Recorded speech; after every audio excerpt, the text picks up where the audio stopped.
our security sector. You did not do that alone. Uliweka plan ya kuimprove salary ya officers wetu from bottom up, based on your policy ya bottom up. Sasa askari mwenye alikuwa na earn juzi pesa ya 20,000 and earn 30,000 thanks to the improvement of the salary that you put in place.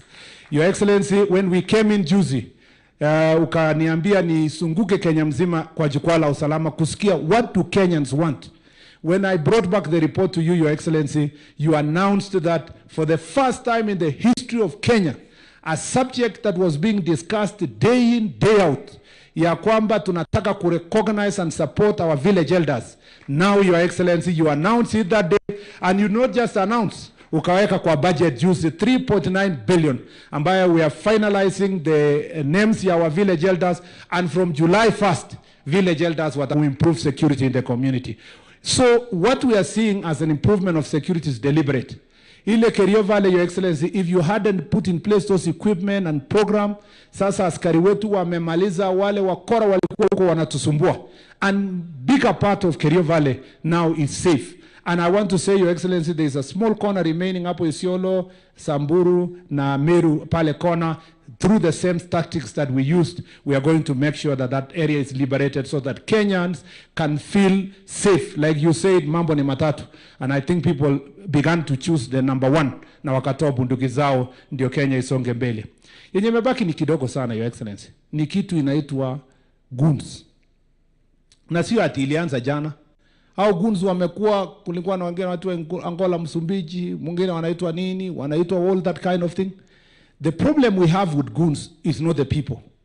It's not the young people. Shida ya goons sio wat vijana wana kazi, sijui ni nini. It is errant or wayward political leaders ambao they go deliberately recruit na kuchukua goons kutumia because they don't have alternative political policies. Wanatumia kupiganisha na marafiki zao. And then after they have done so, our goons sasa wakiongezeka nguvu, inawashinda hata wale wenye walianzisha. Sasa wanarudi kublame serikali. Wanaanza kusimama kusema serikali inafanya nini, serikali inafanya nini. This problem is political and is generated by politicians. As you gave us your directions, Your Excellency, we have commenced the process of a serious crackdown of all goons across the country. Hapa Kitale hakuna mama alikuwa anatembea kwa barabara. Lakini because of the work our security sector has done, Kitale now is safe. And we are moving, Nakuru the same, we are moving to many parts of Nairobi and across the country. I want to say that this kazi ya kupigana na goons shall be indiscriminate. Na wakati itafanyika, we don't want people to come back and say, oh ilikuwa ni vijana wetu, oh ilikuwa ni namna gani, oh ilikuwa ni nini. Goons are goons and we will deal with them with finality. This culture of political violence, wakati ni 1 year to elections. Nilisikia wengine hapo Nakuru, nimesikia wengine walikuwa juzi Nairobi. I want to say that leaders must lead by example.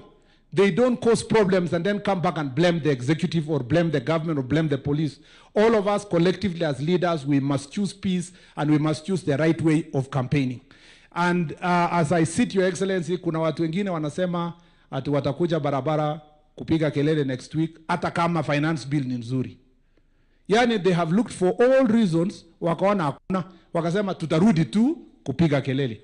But because the Constitution allows freedom of expression, freedom of picketing, demonstration, and so forth, that is your right, like the President said, juzi. But I want to see those leaders themselves, their children, and their supporters wakue mbele. Because these leaders, what they do, wana encourage watoto wa wenyewe wakuje barabara, alafu wao wenyewe wanaenda kulipa goons na tax, wakuje na machetes na panga na all that to attack people's children and people's businesses. Your Excellency, with due respect to the Article 37, any person on Thursday or any other day that will be in the street session to burn a court with a sack and a bag to loot anyone's business will meet the full force of the law.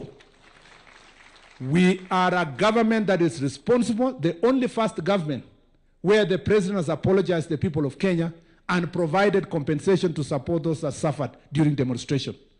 But in the same breath, That support does not mean encourage goons and criminals to come and terrorize